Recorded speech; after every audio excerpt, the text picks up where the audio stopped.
चला तर आजची रेसिपी आहे आपण व्हेज कोल्हापुरी बनवणार आहोत।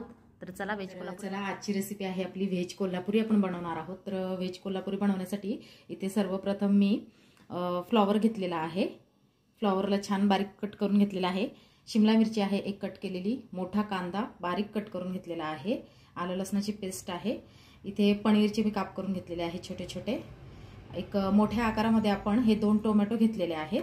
इथे काही खडे मसाले बघून घेऊया। इथे मी एक 4 लवंग घेतलेले आहेत, 4 मिरे घेतलेले आहे, एक जायफळ आहे, तेजपान आहे एक सॉरी, आणि इथे 3 आपण सुक्या मिरच्या घेतलेल्या आहेत, एक 10-12 आपण इतके काजू घेतलेले आहेत। तर सर्वप्रथम आपण गरम पाण्यामध्ये ही फ्लॉवर आपण बॉईल करून घेणार आहोत आणि हे पनीर सुद्धा आपल्याला बॉईल करून घ्यायचं आहे। तर चला, तर बघा फ्लॉवर आपण छान बॉईल करून घेतलेले आहे।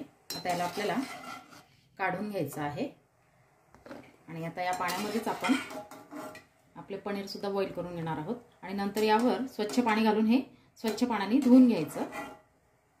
तर पनीर देखील आपण बॉईल करून घेतलेले आहे। भाजीच्या फोडणीची तयारी करणार आहोत आपण। तर यात आता आपण 1-2 उकळ्या तेल घालून घेणार आहोत आणि थोडंसं बटर देखील मी यात घालणार आहे फोडणीला।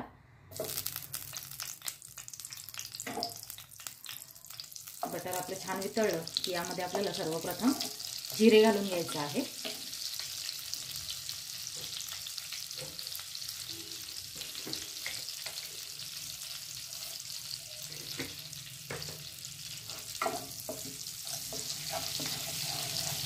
जिरे घातल्यानंतर यात आपल्याला हा बारीक चिरलेला कांदा घालून घ्यायचा आहे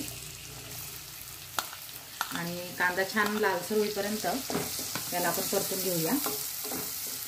कांदा आपला परतेपर्यंत आपण जे टोमॅटो आणि काजू घेतलेले होते, तर टोमॅटो आणि काजूची मिक्स अशी ग्रेव्ही तयार करून घेऊया। कांदा आपला हलकासा लालसर झालेला आहे, त्याला आपण असं थोडंसं साईडला करून हे जे खडे मसाले आहेत ते घालून घेऊया। इथे लवंग आणि मिरी आपण घालून घेतलेले आहे, हे तेजपान देखील घातलेलं आहे। सुक्या मिरच्या सुद्धा आपल्याला अख्खेच्या अख्खेच यात घालायच्या आहेत,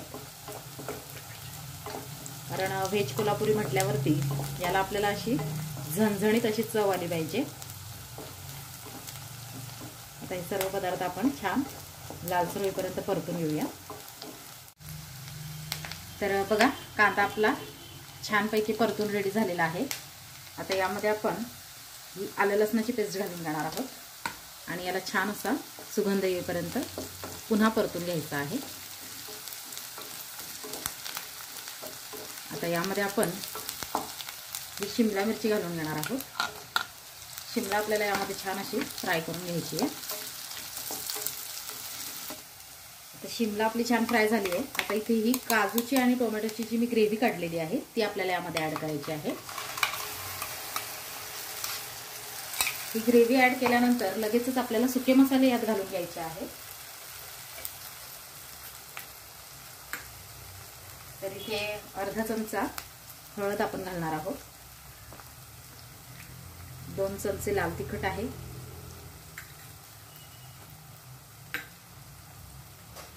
1 चमचाभर इतका हा घरगुती गोडा मसाला आहे,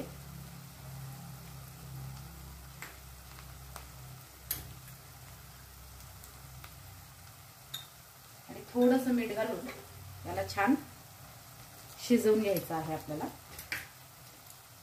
छान असं मिक्स करून,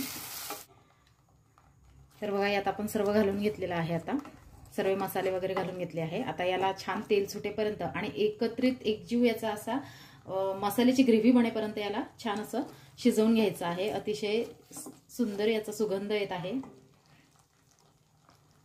बघा मसाला आपला छान होत आलेला आहे, यामध्ये याला छान तेल सुटलं आहे। आता यामध्ये आपण 1-2 चमचे एक फ्रेश क्रीम घालून घेणार आहोत।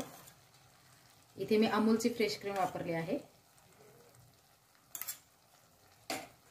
त्याला पुन्हा अजून मिक्स करून 1-5 मिनिटं आपण छान शिजवून घेणार आहोत। तर बघा किती छान आपला हा मसाला बनवून रेडी झालेला आहे। तुम्ही बघू शकता साईडने अतिशय सुंदर याला तेल सुटलेलं आहे आणि फ्रेश क्रीम टाकल्यामुळे अजूनच छान फ्लेवर आलेला आहे याचा वाला। आता यामध्ये आपण हे बॉईल केलेली फ्लॉवर घालून घेणार आहोत।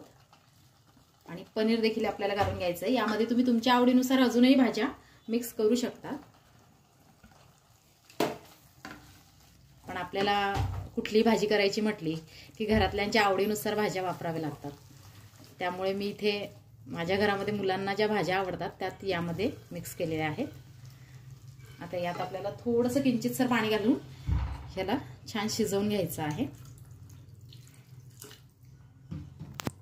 5 मिनिटं आपण ही भाजी शिजवून घेणार आहोत आणि त्यानंतर आपली व्हेज कोल्हापुरी बनून अतिशय सुंदर अशी झणझणीत भाजी आपली तयार आहे. तर बघा, अशा पद्धतीने आपली ही व्हेज कोल्हापुरी बनून झणझणीत अशी ही भाजी आपली रेडी झालेली आहे.